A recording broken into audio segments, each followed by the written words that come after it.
पे बोझ कैसे कम हो, भारत के वित्त मंत्रालय के साथ हम आपके साथ बैठेंगे, हम आपकी मदद करने के लिए तैयार हैं। आप आइए, हम आपके साथ चलेंगे, मुख्यमंत्री जी हो, उप मुख्यमंत्री जी हो, कोई और हो, आइए आप लोग, हम आपका सहयोग करने के लिए तैयार हैं। आप रिफॉर्म्स लाइए, हम उसमें आपका सहयोग करेंगे। लेकिन आरोप, निराधार आरोप लगाना, ये आरोप प्रत्यारोप की राजनीति नहीं। हमें तो अपना हिमाचल प्यारा है, हम चाहते हैं हमारा हिमाचल और बेहतर करे। अगर हिमाचल को केंद्र ने इतनी बड़ी बड़ी योजनाएं दे दी साहब, और भारतमाला प्रोजेक्ट में अगर आप देखेंगे हजारों करोड़ रुपए के प्रोजेक्ट अभी अभी हिमाचल प्रदेश को फर्स्ट फेज में दिए हैं। उसका मैं आंकड़ा कहीं पे देख रहा था, वो हजारों करोड़ रुपए के बहुत बड़े प्रोजेक्ट हैं।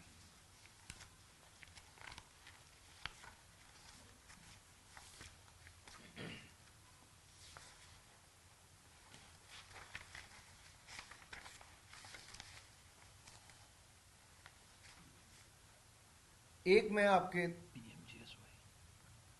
पीएमजीएसवाई का भी देखा जाए तो यूपीए के टाइम पे 1600 करोड़ रुपया मिला था, हमने लगभग 7000 करोड़ रुपए से ज्यादा दिया है, 4 गुना ज्यादा दिया है। एक मैं और आपसे कहना चाहता हूं, मैंने आपको एक आंकड़ा बताया कि कैसे कांग्रेस शासित और विपक्ष शासित राज्यों को ज्यादा पैसा 16वें वित्त आयोग में मिलने वाला है। मैं एक उदाहरण तेलंगाना के मुख्यमंत्री का देना चाहता हूं, रेवंत रेड्डी जी का।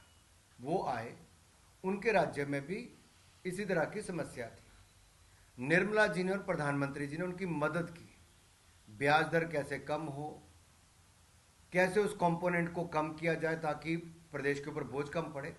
और उनका देखिए दिल बड़ा था, उन्होंने वापस जाके तेलंगाना के विधानसभा में कहा कि मेरी मदद केंद्रीय वित्त मंत्री निर्मला सीतारमन और प्रधानमंत्री जी ने की कि तेलंगाना का कर्ज कम हो, उसको कैसे मैनेज किया जाए।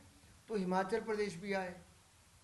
हम तो कोऑपरेटिव फेडरलिज्म में विश्वास करते हैं, सबको साथ, सबका साथ सबका विश्वास, इसी में विश्वास रखते हैं। तो आइए, हम सभी माननीय सांसदों की ओर से आपका स्वागत है। हिमाचल के मुख्यमंत्री, हिमाचल की सरकार का कोई भी अधिकारी आएगा, हम आपका सहयोग करेंगे। कोई विषय और आपकी ओर से? सर, हिमाचल के सीएम कहते हैं कि जो पिछली सरकार थी, यानी कि बीजेपी सरकार थी, वो हिमाचल को पहले से ही कर्जे में छोड़ गई थी। उनका ये भी कहना है कि हिमाचल में पिछले कुछ दिनों में जिसने त्रासदी आई है, उस वजह से हिमाचल का जो ढांचा है और जो स्ट्रक्चर है उसमें काफी नुकसान हुआ, इसलिए उनको पैसा चाहिए। देखिए, जो हिमाचल में आपदा आई, आपदा प्रबंधन के लिए भी कई बार निराधार आरोप राज्य के कांग्रेस के नेताओं के द्वारा लगाए गए, लेकिन आंकड़े बड़े स्पष्ट कहते हैं साहब कि नरेंद्र मोदी जी की सरकार ने दिल खोल के मदद की। मैं आपको उदाहरण देता हूं, 13,000 से ज्यादा मकान आपदा के समय स्पेशल मकान के लिए ग्रांट केंद्र सरकार ने दी। उसके बाद लगभग 93,262 मकान प्रधानमंत्री आवास योजना में फिर दिए। अभी अभी 2200 करोड़ रुपए की सड़कें प्रधानमंत्री ग्रामीण सड़क योजना में नहीं थी। इससे पिछले साल 2700 करोड़ रुपए की 1.5 साल पहले और सड़कें दी हैं। तो हम तो कहीं कमी छोड़ते ही नहीं। भारतमाला प्रोजेक्ट जो मैंने आपको कहा, इसमें भी लगभग 9,500 करोड़ रुपए की नई सड़कें हम दे रहे हैं। 3400 करोड़ रुपए की तो केवल कीरतपुर से लेकर बिलासपुर की सड़क बना के दे दी, इसके आगे का हिस्सा अलग से है। अभी शिमला से लेकर मटौर का हजारों करोड़ रुपए का 4 लेन हाईवे अलग से मंजूर किया है। तो केंद्र सरकार कभी हिमाचल की अनदेखी करे, ऐसा हो ही नहीं सकता। लेकिन किसी का कुप्रबंधन, तो किसी को अपने राज्य में खुद सुधारना है, उसकी सुधार के लिए मदद कर सकते हैं, लेकिन चलाना तो राज्य की सरकार को ही है।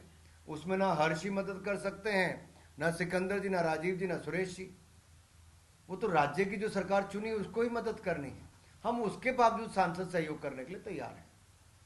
लेकिन जो रेवेन्यू डेफिसिट ग्रांट देश भर में बंद हो गई, आप कहोगे कि केवल हिमाचल के लिए शुरू करो, ये तर्क संगत नहीं है और कहना उचित भी नहीं है। उसके बदले भी अगर आप देखेंगे तो हर हेड में कई गुना ज्यादा पैसा भारत सरकार ने हिमाचल को दिया है। धन्यवाद साहब। राहुल पर एक ले सकते हैं सवाल जो क्या सर, जिस तरीके से कल एक फ्रेटर शब्द का यूज किया और वो बुक जो धन्यवाद।